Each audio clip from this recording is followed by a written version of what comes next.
যখন পশ্চিমবঙ্গে আপামর বাঙালি এই নিয়ে চর্চা করছিলেন যে পরবর্তী মুখ্যমন্ত্রী কে হতে চলেছেন, পশ্চিমবঙ্গে বিজেপির মুখ্যমন্ত্রী কে হতে চলেছেন, আমাদের মধ্যে চর্চার বিষয়টা ছিল একটু আলাদা। আমাদের মধ্যে চর্চার বিষয়টা ছিল যে পশ্চিমবঙ্গে যিনি আগামীর মুখ্যমন্ত্রী হতে চলেছেন তিনি কিন্তু আগামী 5 বছরের জন্য যে সময়টা পাবেন সেটা তার কাছে হবে অসাধ্য সাধনের বছর। অসাধ্য সাধনের 5টা বছর হবে কিন্তু নতুন মুখ্যমন্ত্রীর জন্য।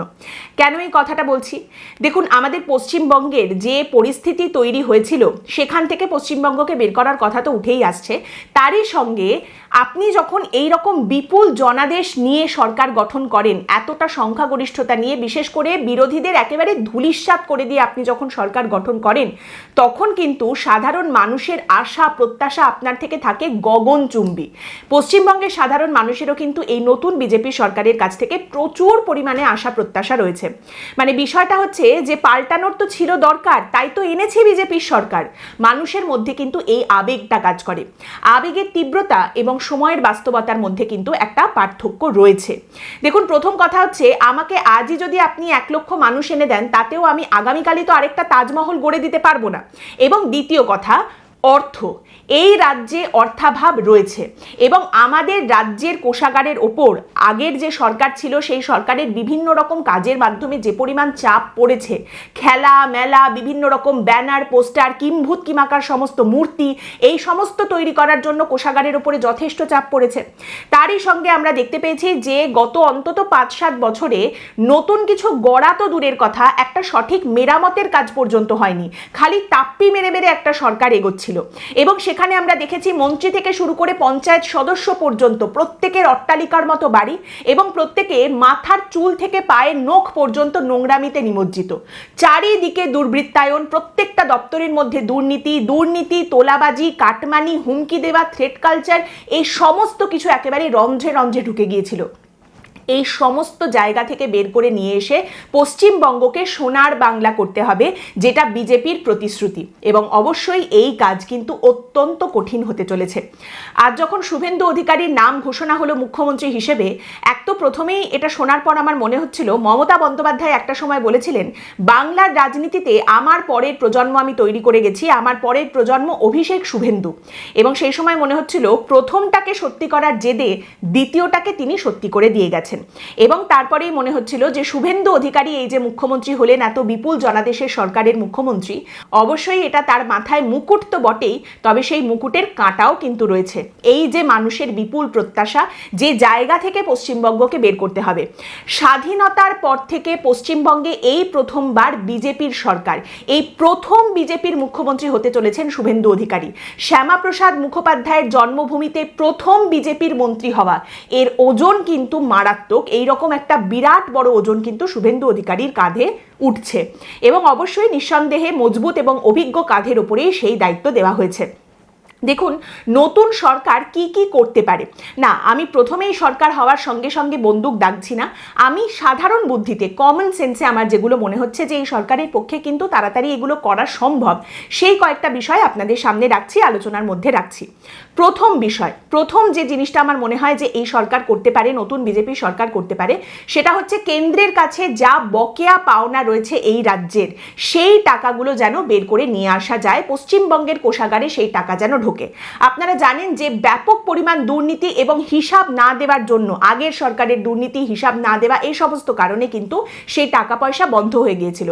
প্রায় 1 লক্ষ কোটি টাকার মতো একটা অ্যামাউন্ট রয়েছে, বিরাট বড় একটা অ্যামাউন্ট, যেটা কিন্তু কেন্দ্রের তরফ থেকে পশ্চিমবঙ্গ পায়।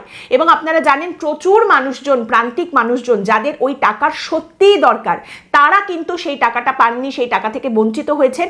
সেই টাকাটা কিন্তু বর্তমানে পশ্চিমবঙ্গের যে রাজ্য সরকার রয়েছে তারা যদি নিয়ে আসার ব্যবস্থা করে, এবং এটা কিন্তু তারা করতে পারে, যদি সেই টাকাটা আসে পশ্চিমবঙ্গের কোষাগারে, যদি এই বকেয়া টাকাটা ঢোকে, তাহলে অবশ্যই আমাদের রাজ্য সরকার, বর্তমানের যে রাজ্য সরকার, তাদের যা যা নির্বাচনী প্রতিশ্রুতি ছিল তার দিকে কিন্তু এই নতুন রাজ্য সরকার আরও এক ধাপ এগিয়ে যেতে পারবে।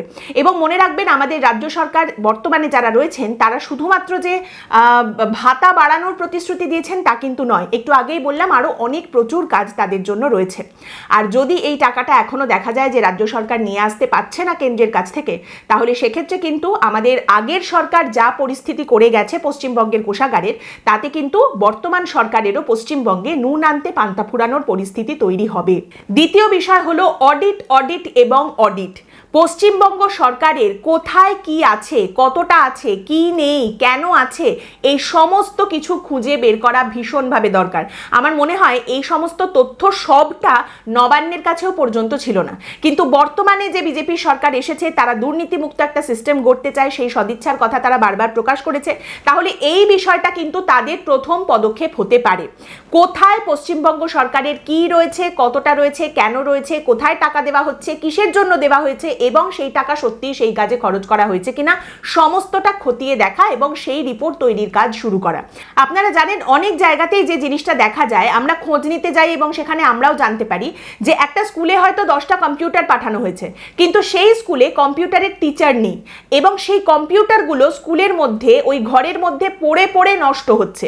কিংবা কোথাও একটা সরকারি জমি রয়েছে, সেই জমির মালিকানার কোনো ঠিক নেই, সেখানে ব্যাঙাচির মতো মানুষজন বাড়ি করে নিয়েছেন, অথবা হয়তো সেখানে ব্যবসা দোকানপত্র এসব তৈরি করা হয়েছে।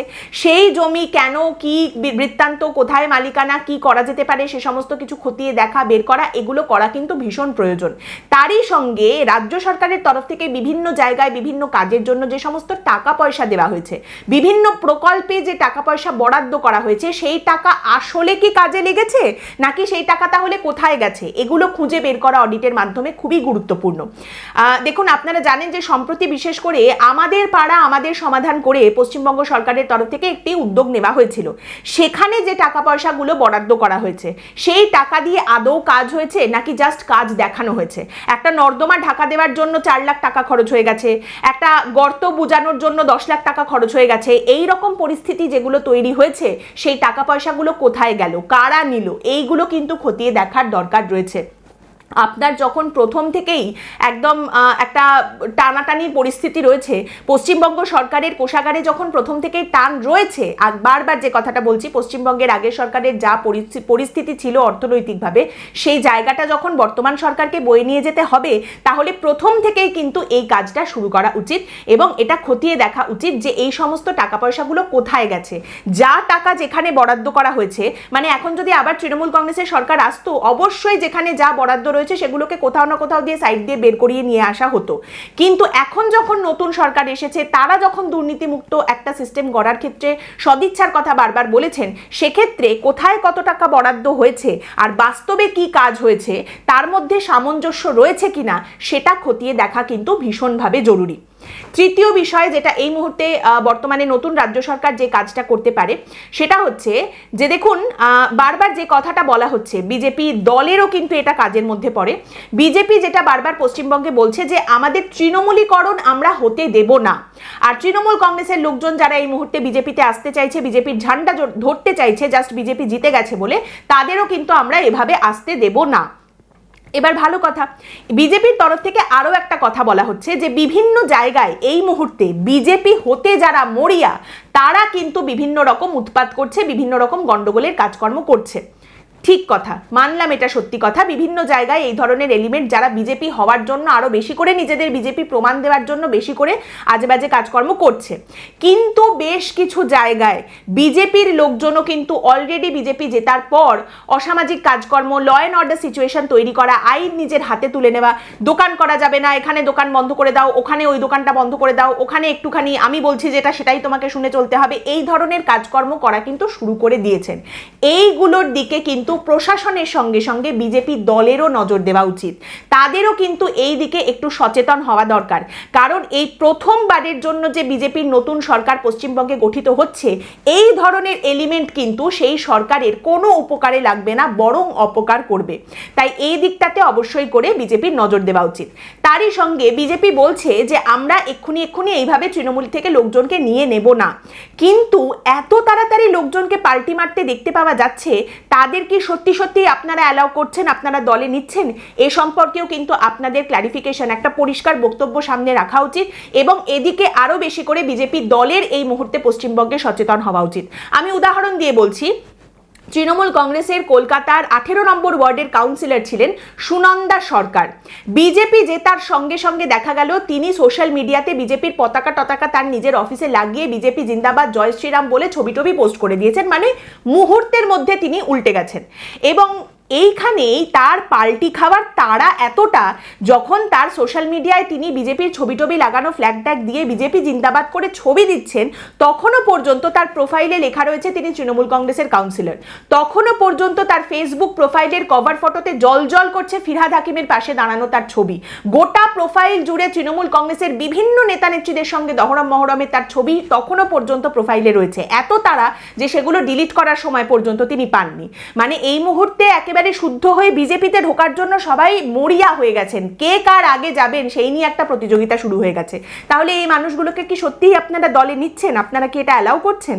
বিল্ডার, কর্পোরেটর, ইট, বালি, সুরকি, সিমেন্টের ব্যবসায়ী যারা রয়েছেন তাদের সমিতি সবাই এখন বিজেপি হওয়ার জন্য ব্যস্ত। বিজেপির দিকে তারা সবাই আসতে চান এবং তারা সকলেই দেখা যাচ্ছে কেউ আবার বিধায়ক বিজেপির যারা হয়েছেন তাদের সঙ্গে ছবি পোস্ট করতে শুরু করে দিয়েছেন, তাদের দলে ঢুকে পড়ছেন, তাদের মিছিলে ঢুকে পড়ছেন, জড়িয়ে ধরে তাদের সঙ্গে ছবি পোস্ট করে ফেলছেন। এবং তারই সঙ্গে একটা পেটেন্ট লাইন শোনা যাচ্ছে সবার মুখে যে আরে আমি তো বিজেপিটাই করতাম, শেষ 15 বছর আসলে বলতে ভয় পেতাম, সেই কারণে বলতে পারিনি, এইবার এখন একেবারে খুল্লা বলতে এসেছি। এখন তারা সবাই বিজেপির দর্শনে আসতে রাজি, কিন্তু এতদিন এই 15 বছর এই মানুষগুলো কাটিয়েছেন মানুষের শোষণে। তাই এই দিকটাতে কিন্তু অবশ্যই নজর রাখা উচিত। দেখুন, বেনো জল ঢুকলে কি হতে পারে সেই শিক্ষা কিন্তু বিজেপির অলরেডি রয়েছে, সেই শিক্ষাকে কাজে লাগানো উচিত। দিলীপ ঘোষ একটা সময় বলেছিলেন যে বাইরের দল থেকে লোক না নিলে দল বাড়বে কি করে, দল বড় হবে কি করে। শুভেন্দু অধিকারী নিজে এসেছেন তৃণমূল কংগ্রেস থেকে, বিজেপিতে বর্তমানে যারা রয়েছেন, জিতেছেন, সরকার গঠন করছেন, তাদেরও আপনি যদি দেখবেন অনেকেই রয়েছেন যারা তৃণমূল কংগ্রেস থেকে এসেছেন। আবার খানিকটা আরো পিছিয়ে যাওয়া যেতে পারে, দেখা যাবে হয়তো তারা কংগ্রেস থেকে তৃণমূল কংগ্রেস হয়ে বিজেপিতে এসেছেন, বাম দল থেকে এসেছেন, সেটাও দেখতে পাওয়া গেছে। কিন্তু এইভাবে বেনুজল দলের মধ্যে ঢুকলে কি হতে পারে সেটা কিন্তু বিজেপি জানে। মানে বিজেপি প্রথমবার যখন পশ্চিমবঙ্গে লোকসভা নির্বাচনে ভালো ফলাফল করেছিল, তারপর বেনজল ঢুকে 2021-এর পরিণতি কি হয়েছিল সেটা বিজেপি জানে। তাই প্রথমবার বিজেপি যখন পশ্চিমবঙ্গে সরকার গঠন করেছে, তারপরে এই বেনজল যাতে একইভাবে ঢুকে না পড়ে হুড়মুড়িয়ে, সেই দিকে অবশ্যই কিন্তু বিজেপির এই মুহূর্তে নজর রাখা উচিত। এবং তারই সঙ্গে দেখুন, বাম জমানা থেকে তৃণমূল হওয়ার সময় বাম গুন্ডারা যারা জামা পাল্টে তৃণমূলের গুন্ডা হয়ে গিয়েছিলেন, আজ যদি দেখা যায় সেই তৃণমূলের গুন্ডারা জামা পাল্টে বিজেপির গুন্ডা হয়ে গেছেন, এর পরিণতি কিন্তু বিজেপির জন্য ভালো হবে না। যে মানুষগুলো ওই গুন্ডাদের হাত থেকে বাঁচার জন্য বিজেপিকে ভোট দিয়ে নিয়ে এলেন, তারা যদি দেখেন যে ওই একই লোকগুলো আবার বিজেপির পতাকা ধরে গুন্ডা হয়ে আবার এসে আমার উপরেই অত্যাচার করছে, এর ফল কিন্তু বিজেপির জন্য ভালো হবে না। দেখুন, বাম জমানার শেষটা কিভাবে হয়েছিল সেই ইতিহাস মনে না রাখতে পারলেও তৃণমূলের শেষটা নিশ্চয়ই মনে রয়েছে, সেই ইতিহাস একেবারে টাটকা। সেখান থেকে অবশ্যই করে শিক্ষা নেবেন, সেটা কিন্তু অবশ্যই স্মরণে রাখবেন যে সেই ঔদ্ধত্য এবং গুন্ডামি, মানুষকে ভয় দেখানো, অত্যাচারের ফলাফল কি হয়েছিল সেটা অবশ্যই স্মরণে রাখবেন, এই অনুরোধ থাকলো। আমি শেষ করতে চাই কেন্দ্রীয় স্বরাষ্ট্রমন্ত্রী অমিত শাহর একটি কথা দিয়ে, কারণ আমি নীতিজ্ঞান শোনাবো না, সাংবাদিকের কাজও সেটা নয়। তবে অমিত শাহ যে কথাটা বলে গেছেন সেটা দিয়েই আমি আজকের পর্ব শেষ করতে চাই। কেন্দ্রীয় স্বরাষ্ট্রমন্ত্রী অমিত শাহ তার বিধায়কদের উদ্দেশ্যে, জেতা প্রার্থী যারা পশ্চিমবঙ্গে রয়েছেন এবং তারই সঙ্গে বিজেপির সমস্ত নেতাদের উদ্দেশ্যে পশ্চিমবঙ্গে আজ একটি বার্তা দিয়ে গেছেন। অমিত শাহ বলেছেন যে মানুষ আপনাদের ওপরে যে বিশ্বাস রেখেছে, যে আশা রেখেছে, সেইটা সম্পূর্ণভাবে পূরণ করার সব রকম চেষ্টা আপনারা করবেন। মানুষের বিশ্বাস যেন ভঙ্গ না হয়, এটা আমাদের কর্তব্য। আমরা আমাদের সর্বশ্রেষ্ঠটা উজাড় করে দেব বাংলার মানুষের জন্য, এইটা আমাদের কিন্তু নিশ্চিত করতে হবে। একদম শেষে বলি, ফুড ফর থট।